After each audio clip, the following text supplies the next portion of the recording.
বজরংবলী মন্দিরে। এখানে দেখতে পাচ্ছ পিছনে এত প্রচন্ড পরিমাণে পুজো দেওয়ার লাইন এবং প্রসাদের লাইন, একদম সেই ভিড় রয়েছে দেখতে পাচ্ছ। একদম বিশাল লাইন, একদম পুজো দেওয়ার লাইন। এটা অনেক দূর চলে গেছে, ব্রিজ প্রচুর পরিমাণে লাইন রয়েছে।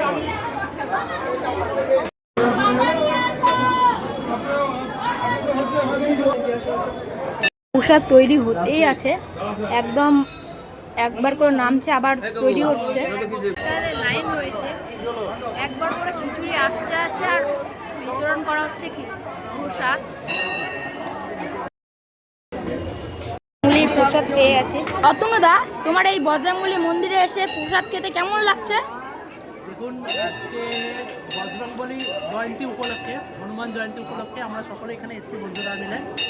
তো এখানে প্রসাদ বজরংবলীর আমরা প্রসাদ পেলাম দীর্ঘক্ষণ লাইনে দাঁড়িয়ে, তো ভীষণই ভালো লাগছে। এবং আমি আশা করব যে আপনাদের সকলে, মানে তোমার সকল ফলোয়ার্সদের উপর বজরংবলীজির কৃপা বর্ষিত হবে। সবাই প্রসাদ খেতে কেমন লাগছে?